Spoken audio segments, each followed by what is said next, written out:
Daniel, thank you for joining us. Thank you for having me. It's a pleasure to be here. Why don't we start off with your background, where you came from, sort of the arc of your career and what you're doing now? Sure. So, uh, I've been in DC since 2001. I came here. I grew up in Connecticut. I went to college in Atlanta. I worked in Atlanta for 2 years after that. And I wanted to work in policy. I like making things work better. So coming to Congress was the great temptation to come and try to make things better. So my first day in DC was on 9 first day on the Hill. I had an interview was on 9/11, which was not the world's greatest timing. I ended up getting the internship only 5 or 6 weeks later to go through the anthrax attack, at which point my internship in the Senate, from my perspective, was over, and I went over to the House because I thought it'd be a little safer. And I worked there for a year or two as an intern and then as a staff assistant. Left, ended up in law school, went to law school, came back, worked for the Congressional Research Service as a legislative attorney, providing legal advice to members of Congress on a wide range of issues, which was a lot of fun. Left, went to civil society, and that was like 2008. 2009, I joined the Sunlight Foundation. I was there for 5 years as their policy counsel, the second hired person, I think, on their policy team, advocating for government transparency and accountability. So it was the start of the Obama administration. It was a recently Democratic takeover in the chambers. There was a lot of opportunities to do stuff. Stayed there for 5 years, left, went to Crew, which was an independent ethics organization for 2 years. I've been at Demand Progress for the last five years or so, and I'm the organization's policy director. And my job is basically to figure out what needs to be done and then to do it. I have a lot of discretion to figure out how to engage in trying to make our democracy stronger, and that's where we focus most of our efforts. So overall, the organization that you're at now, is it focused more on advocacy for the legislative branch as a whole, or do you have clients? How exactly does that work? So we're a nonprofit. So we get, generally speaking, grants from large foundations to do projects or other things that we largely pitch. So we don't have clients. We basically decide what it is that we wish to do, and then we pursue it. So we have carte blanche for the most part. As long as we can find someone who's willing to help support the work, then we can go and do the things that we think need to happen. Great. So the only clients you've got are donors, and then Yeah. you're free to do what you will. Yes. Which is that's exactly right. Excellent. So, with that freedom, obviously you have to choose which battles to fight. What can you talk about in broad strokes? What areas are you most kind of interested in on the Hill, and broadly speaking, what do you do about those things? Yeah. So I mean, the organization is broader than building a modern democracy. There are other pieces of it. It came out of a modern fight around certain aspects of privacy and in sort of mass communications. But much of my work focuses around sort of strengthening government, which means having a government that's able to solve the problems that like most people have. My expertise and focus is largely in Congress, although I have a fair amount of expertise with the executive branch and the courts as well. But I find that Congress is the easiest branch to interact with. It's by design the most open and transparent, which means that there's more points of intervention, more opportunities to do stuff. And once you can make something a law, it's a lot harder to undo it than when you deal with the executive branch. When if it changes or there's a different person, then everything changes and what you've done becomes undone. So I prefer to focus on the legislative branch. It also is the weak point sort of in our political system. The executive branch has no problem aggregating power and resources. The courts are largely independent, but Congress has been destroying itself. And people don't run against the presidency to become the president, but people run against Congress to be in Congress. And there's been this shift where we've sort of destroyed the ability of that institution to do its job. Everybody kind of hates it. Like they like their legislator generally, but they don't like the institution. But they don't really know what it is to hate, and they don't really understand what it does. And the people who work there, generally speaking, are idealistic and trying to make the world a better place. So there's this weird mismatch. So like, why are the incentives wrong for people to be supportive of the branch that's closest to them? And why is it that so often that things seem to get stuck or not to work right? I don't think it's the fault that much of individual actors, although there are bad people. I think it's that we've designed our system, or our system has evolved in such a way that doesn't work that well. So there are points of inflection that we can go in there and we can sort of poke at it and make it work better.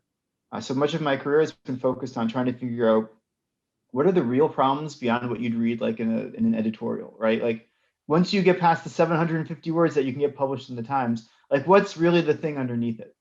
And then to start figuring out, well, okay, if this is the problem, why is this the problem? What's locking it in place? Then how can we slowly release that tension so that there becomes other ways that we can shape or resolve or address the underlying problems? And it's the fundamental problem of democracy. You know, how do you make a system that takes popular will and makes it legitimate and actually have good results? And that's what I spend my time on. It's like, how does it work? Why does it work the way it does? How should it work better? And how can we get there? And it's interesting because I come at Congress from a business person's point of view, or a systems builder, a technology point of view.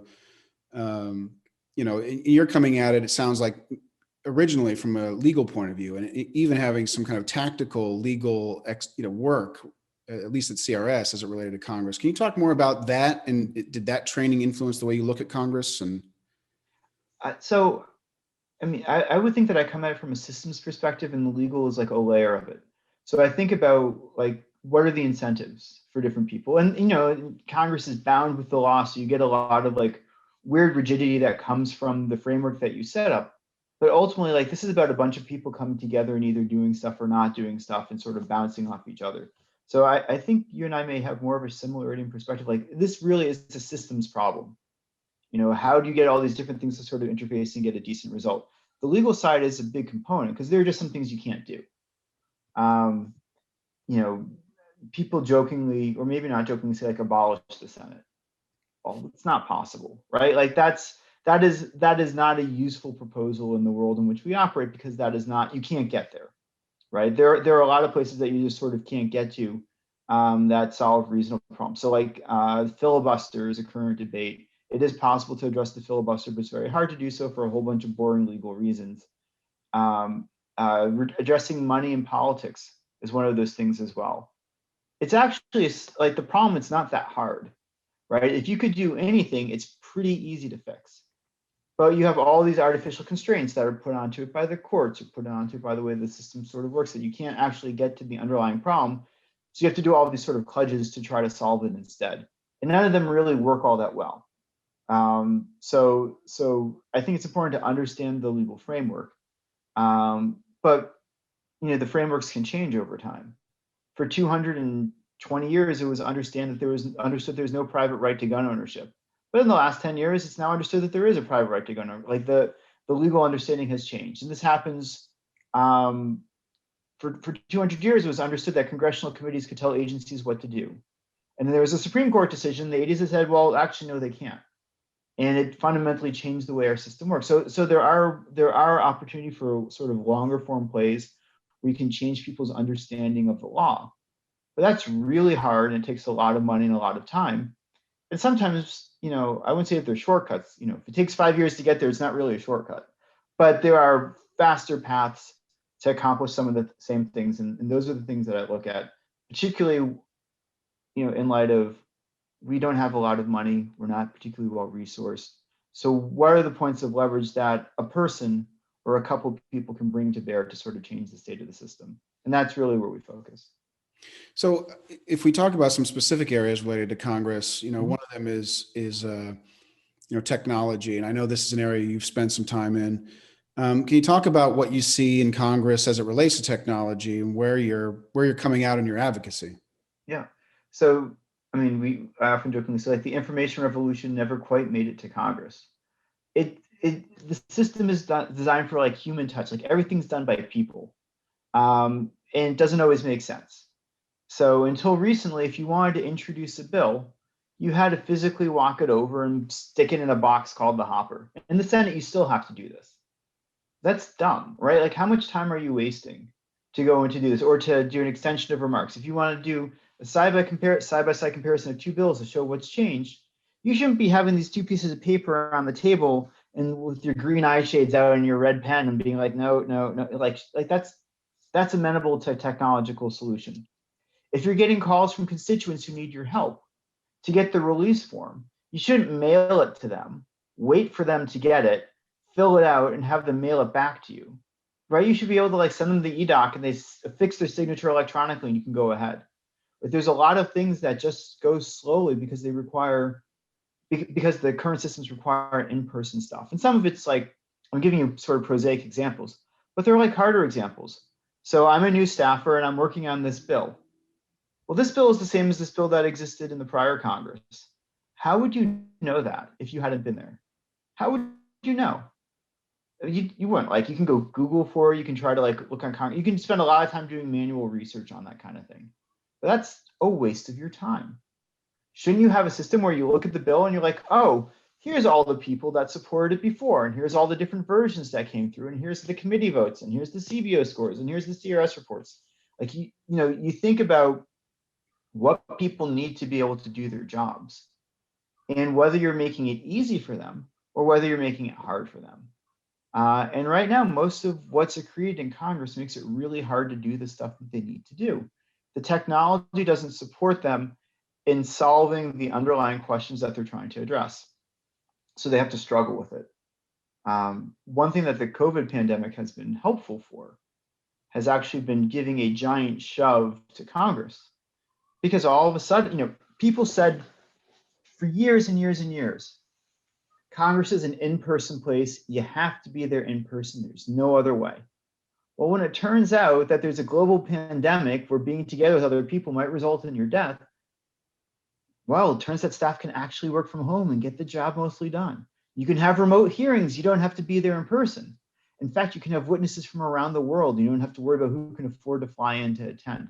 It changes the nature of what you're doing to some extent, but it also makes it a more open and inclusive and more effective and more expeditious process. So there's a lot with respect to technology.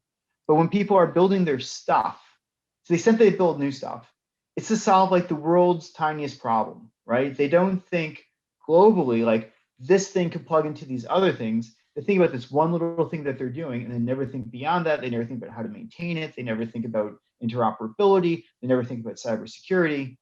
And a lot of what I do is come in and be like, well, let's think about how this could possibly integrate to solve other people's problems.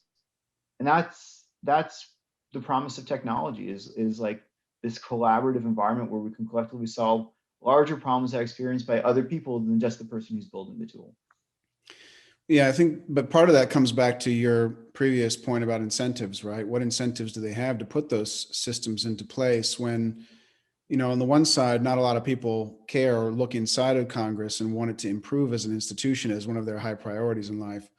And then the other problem is that, you know, all the people in Congress are technically potentially short term. So what incentive do they have to build long-term systems that are going to mainly give value to future members rather than themselves? That seems to be part of the core problem there. It is, and there's an underlying problem, which is they're not necessarily against build, you know, if there's many ways to build a thing, people don't necessarily care which way you do it, but they're not thinking about those other questions. And they're probably not connected to the people to do it. So there isn't like, you know, I'm the technologist and I'm in the clerk's office in the House. Am I talking to the sergeant at arms? Am I talking to the Senate sergeant at arms? Am I regularly talking to the other people that are involved in this? And the answer is most people don't even have an idea that these other things exist. So, you know, even before you get to the like, you know, sort of the long-term thinking, like they don't even think that the like who the other players might be. Like it's just not on the radar. So a lot of it is just changing the way people perceive the institution. I mean, that's in part why, you know, I write this weekly newsletter called the First Branch Forecast, and its focus is to let people sort of look up above like their very narrow path to see if there's a bunch of other people working on similar things, and to help them start thinking about it in that way. Because you need a conceptual revolution before you can have a revolution in terms of like how you technically build stuff differently. So when it comes to technology in Congress, you know, there's the office by office Wi-Fi, or there's, you know, which operating system you're using, whether you're using the latest computers or what have you. There's this kind of like almost retail technology required. But then there are the certain systems like the bill systems you mentioned that are more like traditional ERP systems at a company, right? That are knit things together. Getting either of those to change, who's ultimately responsible today, and how do you get them to take on either of those types of changes for those two different types of technologies? Well, that's the fundamental question. Everybody and nobody. Everybody and nobody's responsible. In theory, the two chambers can pass a resolution saying we're going to start using WordPerfect instead of Word or whatever, right? Nobody cares though. No one's gonna ever do that. Like I'm joking about WordPerfect and Word, but like no one's ever gonna like that. I've worked on legislation to go and do this stuff, and I've gone and enacted. But generally speaking, nobody cares. It's not a priority. Like are you going to deal with like the person whose social security check isn't coming, or like that they've got some sort of a problem in the district, or are you going to worry the fact that like you can't find a list of all the committee hearings that are happening this week, right? Like it's in the list of priorities. It's too far down the priority list that very few people will ever get there. So who's responsible? Again, it's everybody and nobody. So sometimes you can convince leadership to do stuff. Sometimes you can convince the appropriate technological player to be thinking about things a little bit differently. Sometimes you can convince the relevant committees of jurisdiction to stick something in one of their bills or committee reports or elsewhere that addresses a problem. And that's in fact what we do. Like I think so. I don't know who's in charge, but like my job is to think about it in that way, and then to go to the right person and be like, hey, what if you did it this way? And maybe you should talk to this other person. And like they get them to talk to, oh, you should talk to this third person because they have a similar and that's, that's the role of advocacy, right? Is to see the bigger picture and to knit the parts together.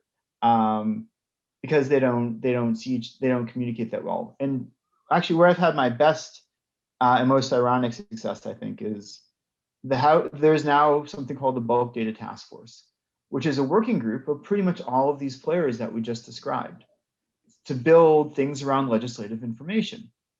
The task force was created as an effort to stop something that I wanted. And the people who built it had the great idea that if you stick it in a committee, that's the best way to kill it. And they're generally right, but in this instance, the people were all working on similar issues and they liked each other. So this task force has now been running for 9 years, and they continue to solve problems and facilitate collaboration. This thing that was intended to stop an effort to make legislative data around Congress publicly available is actually one of the big drivers of collaboration, because the players know and now trust each other to do this type of stuff. They're not in charge, right? This isn't the speaker, right? Or the chamber. This is subsets thereof. But for a lot of these issues, that's good enough. So we do see some change being driven through this process. Well, it's a good segue into the other area that, another area I want to focus on, which is on this data side of things. So, transparency has been a theme with a number of guests. So can you talk about, what are you doing around data? What's been done, and where do you see it moving forward? Yeah. So I think it's first helpful to think that there's like different silos for it. And I probably shouldn't use the silo metaphor, maybe different tranches. It's probably a little bit better. So there's all the stuff that has to do with like tracking legislation as it's moving. One big piece. Another big piece is like how you do your oversight. And in theory, those two things should connect, but they don't always connect. And another piece is like how do you deal with constituent problems? And there's a fourth piece, which is like how you deal with like services. Like my cock is broken and needs to be fixed, or there's a water pipe that's exploded in my office and it seems to be creating a bit of a problem for the staff. And those different tranches have different folks that are responsible in different places. Now, in theory, although not in practice, you should be using your constituent phone calls complaining about a thing to drive your oversight questions to lead to legislation that fixes things for the constituents, and you've got like a full circle there, right? But that doesn't happen because none of the systems talk to each other. So we spend a lot of time. So I think of this stuff as in phases. The first phase is like, is it paper or is it like electronic in some fashion? A lot of stuff is paper. So like, can we move it to being electronic? Great. Okay, it's electronic now. Can we move it to being data of any kind? All right, it's data. How about like structured or semi-structured data? Great. Now can we make it interoperable with other data sets? And we try to move things along this pipeline from, hey, I've got this bill, I'm going to walk to your office and you should sign on to it with your handwritten signature, which is how things are often done, to here's an electronic platform where you can just go and push a button and your signature has been added, to, hey, this is the person who signed on to this bill last Congress. We have a similar bill this Congress. We can just reach out to them and let them know that it's back again, and they can just affix their names. And then that data can then go and be used for other things like finding likely supporters or beaches or whatever it is. So like it's this enrichment process of moving from paper-based systems to electronic systems that mirror the paper-based systems, to undermine the backend so that it becomes more efficient, and then finding ways for people to build intentional stuff, and then for them to create emergent technologies off of things that you would have never thought of otherwise, because they can start hacking together the pieces in a way that makes sense. And this is what we in fact see is happening. It's just not as quickly as I would necessarily like. The other side, and this is sort of an interesting cycle, is all of this takes money, and there's no money in Congress. But what we found is that moving from paper to digital often can result in cost savings, because it's actually significantly less expensive to do a lot of this stuff through computer systems, tracking all the legislation, all the bills that went, getting a committee report printed in a way that actually doesn't look like, that actually looks good or something. So we find that you make transparency so that the public can see it, so that gives you an external buy-in. You make it available internally faster, which is another part of the circle, and it saves money. The saving money allows you to reinvest in more transparency. The more transparency gives you a public good that lets the public be happier about it. That gives you a better internal piece that allows you to save more money. Saving more money allows you, right? And you drive the circle around and around and around. And that way, nobody can complain because it's costing less money to go and provide better services. It's a virtuous cycle, as opposed to the usual cycle that we have, which is the vicious cycle, right? Where we're playing keep away from information, everybody kind of gets stuck. And this one always, like, we eventually will hit a point of like pretty decent efficiencies, but there are other games that we can play as well. Like, why is everybody buying a computer individually when we can do bulk purchasing? Right? If you can knock 15% off the cost, then all of a sudden you can do all sorts of different stuff. The same thing is true for constituent services. We have all these terrible constituent management systems. If we can open up our systems, then we can get more robust systems to communicate with people that are less expensive. So all of these have virtual cycles that are available to them, but you have to push pretty hard to get the system sort of into the position to be able to create that circle. You just have to help it. I think that mostly answers your question about like data systems and data cycles. But that's like, it's those different tranches and trying to create those sort of virtuous systems, and that seems to drive a lot of the innovation inside the legislative branch. Yeah, and it's tough also because you have to get people ultimately to use it, and you have to have user-centered design, which I'm sure is not a strength of typically what's going on in the Congress technology side of things. It's funny because there's a project ongoing right now called the Comparative Print Project, which is to show how an amendment would change a bill or a bill would change a law in real time. So I'm in a committee and I've got an amendment and I want to drop it onto this bill. Well, what does it actually do? You don't want to sit there with your pen and paper and doing side by side. This will electronically show you that. And they're using a human-centered design process to actually do that, which is astonishing. And I've seen demos of it and it looks great.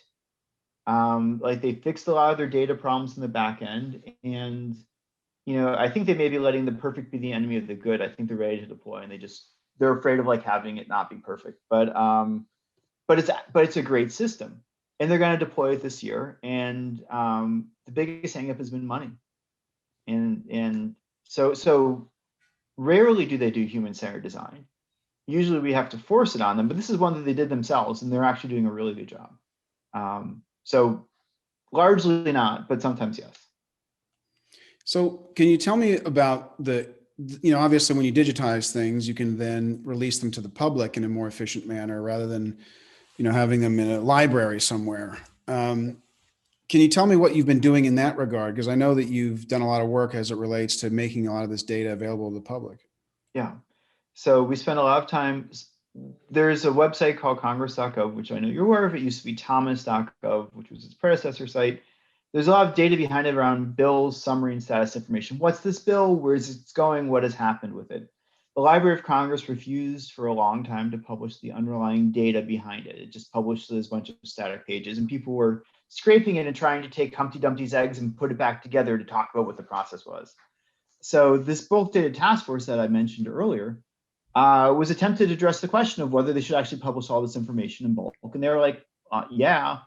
So eventually the library was persuaded, directed more likely to publish this information as data. But there's a lot of other information out there beyond just those pieces. The House has created a document management system that has a lot of structured data around it called docs.house.gov. And there are other sort of pieces of the pie that are slowly moving along this digitization process, where we're seeing the infusion of structured data in the back end of a lot of the stuff that we're dealing with, so that can be more easily adjusted and more easily processed. Sorry, I think I'm going sideways from your question. I want to make sure I'm responsive to it. Yeah, no, I think that's the right idea. And what you've done is you've got them to release that to the public in a more efficient manner. Yeah, yeah, or to release it at all. Oftentimes they wouldn't release it. So another example is CRS reports. This is a fight that we're currently having. So the Congressional Research Service, as part of the Library of Congress, doesn't want to publish its reports online. You can buy the reports from a paid service for like, 20 bucks a copy, or a subscription for $500,000 a year. But that's insane, because these are free and public reports. They should be all available in the central location. There shouldn't be a business that's built around gatekeeping access to the reports, which exists. So we worked and were able to persuade Congress to publish a subset of these reports online for free. So they're published on Congress.gov's website. The way we did this was we built our own website, and we got all the reports and we published them there. And we said, we did it for 15 grand. Look at how beautiful our website is. You should do the same thing. And we went to the appropriators and we said, look at how great our stuff is. And they're like, that's great. We should be doing it. They're like, yeah, you should do it. So then they told Congress, the Library of Congress, to do it, and they spent 100 times what we spent on, and they built a crappy website. But now the data exists, and now we're having fights over. They have it internally as HTML, but not publicly available as HTML. So they should publish the HTML publicly and not just privately, so that you can read it on your phone and not be trying to read a PDF on something that's 2 inches by 4 inches, because that's crazy. Or to go and start publishing the historical reports, because they're also useful. So we're having those types of conversations are ongoing.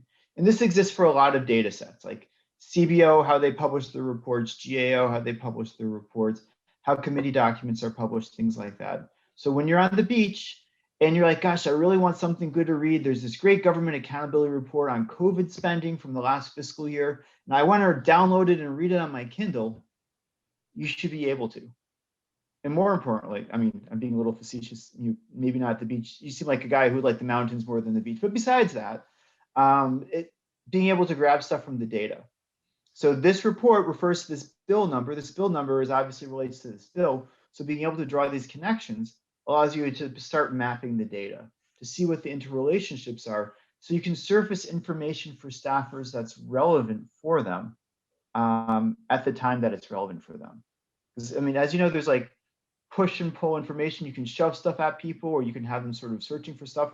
When they start pulling on a thread, when they're interested in this bill or this committee report or this CRS report, you want them to be able to easily discover the web that comes from that.